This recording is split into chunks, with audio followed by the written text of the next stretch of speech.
اور وہی انتہا ہے۔ اس 11 سالہ بچے کی لاجواب کر دینے والی منطق سے مجمع میں خوشی کی لہر دوڑ گئی۔ وہ ملحد شخص بھی لاجواب ہو گیا تو اس بچے نے اسے اشارہ کیا کہ اب اپنا اگلا سوال دہراؤ۔ اس زندیق نے اس بچے سے کہا کہ تم لوگوں کا ایمان یہ ہے کہ خدا تمہارے تمام اعمال کو دیکھتا ہے، تو پھر یہ بتاؤ کہ اللہ کا منہ کس طرف کو ہے؟ اس بچے نے یہ سوال سن کر ذرا دیر کے لیے توقف کیا تو اس زندیق کے چہرے پر ایک معنی خیز مسکراہٹ پھیل گئی، جیسے وہ طنز کر رہا ہو کہ مسلمانوں کا علم یہیں تک تھا۔ مگر وہ یہ نہیں جانتا تھا کہ وہ بچہ اس لیے خاموش نہیں ہے کہ اس کے پاس جواب نہیں ہے، بلکہ محض وہ اپنے جملوں کو ترتیب دے رہا تھا۔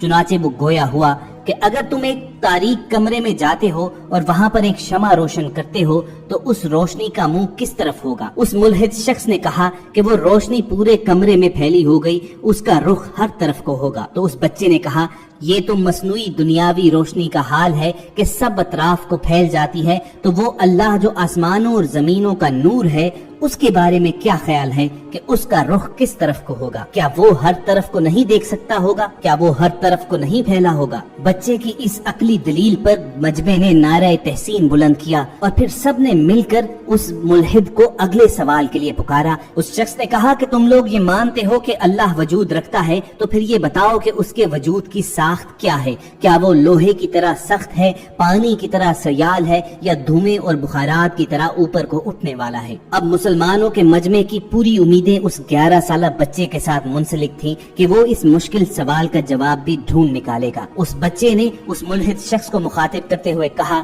کہ کیا آپ کبھی ایسے مریض کے پاس بیٹھے ہیں جو قریب المرگ ہو، یعنی اس پر حالت نزع طاری ہو؟ اس شخص نے جواب دیا ہاں۔ تو اس بچے نے کہا وہ آپ کے ساتھ بات کر رہا ہوگا، وہ پہلے متحرک تھا لیکن موت کے بعد ساکن ہو گیا، اس کی یہ حالت کس نے بدل ڈالی؟ اس ملحد شخص نے کہا کہ اس کے جسم سے روح نکل گئی۔ اس بچے نے کہا جب اس کے جسم سے روح نکلی تو آپ وہیں پر موجود تھے، اس روح کی تعریف کیجئے کہ آیا وہ لوہے کی طرح سخت تھی، پانی کی طرح سیال تھی، یا دھوئیں اور بخارات کی طرح اوپر کو اٹھنے والی؟ اس ملحد شخص نے کہا کہ میں یہ کیسے بتا سکتا ہوں اور اس روح کی تعریف کیسے کر سکتا ہوں؟ میں تو جسم سے اس روح کو نکلتے ہوئے دیکھ ہی نہیں سکتا۔ تو اس بچے نے کہا کہ تم جسم سے روح کو نکلتے ہوئے دیکھ نہیں سکتے کیونکہ وہ انتہائی مہین اور نفیس چیز ہے، تو پھر اس ذات کو کیسے دیکھ سکتے ہو جو روح کا خالق ہے؟ جب روح کو مانتے ہو بغیر دیکھے ہوئے تو اس کے خالق کو کیوں نہیں مانتے؟ وہ ملحد شخص بچے کا یہ جواب سن کر خاموش ہو گیا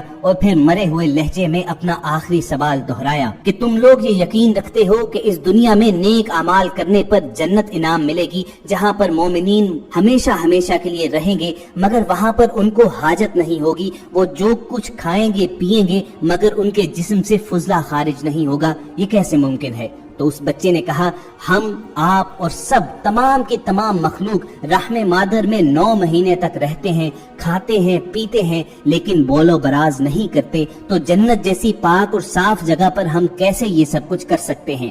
یہ عین حقیقت ہے، یہ عین ممکن ہے کہ جنت میں ہم جو کچھ مرضی ہو کھائیں گے مگر ہمیں کوئی حاجت نہیں ہوگی۔ اس ملحد شخص نے بےتابی سے اپنے سوال کا دوسرا حصہ دہرایا کہ تم لوگ کہتے ہو کہ بد افعال پر دوزخ میں ڈالا جائے گا جو بھڑکتی ہوئی آگ ہے، اور تمہارے ایمان کے مطابق جنوں کو اللہ تعالیٰ نے آگ سے تخلیق کیا، تو آگ سے تخلیق ہونے والی مخلوق پر آگ کیسے عذاب ہوگی؟ وہ اس کو کیسے تکلیف پہنچائے گی؟ اس بچے نے کہا کہ اس سوال کے جواب کے لیے مجھے ایک فعل کرنا ہوگا اگر آپ ناراض نہ ہوں۔ اس شخص نے حامی بھری۔ اس بچے نے زمین سے مٹی کی کچھ مقدار اٹھائی اور اس ملحد شخص کے چہرے کی طرف پھینک دی اور اس کی آنکھوں میں ڈال دی۔ وہ بگڑ کر بولا کہ یہ تم نے کیا کیا؟ تو اس بچے نے کہا جیسے اس مٹی سے تم کو جو مٹی سے بنا ہوا ہے تکلیف ہوئی ہے، ایسے ہی آگ بھی ان جنوں کو تکلیف دے گی، اور تم مجھے کہتے ہو کہ میں تمہیں اللہ دکھاؤں۔ میں تم سے پوچھتا ہوں کہ مجھے وہ درد دکھاؤ جو مٹی ڈالنے پر تمہیں محسوس ہوا ہے، اس کے بعد میں تمہیں اللہ دکھاؤں گا۔ اس بچے کے اس بہترین جواب پر مجمع نے اسے اپنے کندھوں پر اٹھا لیا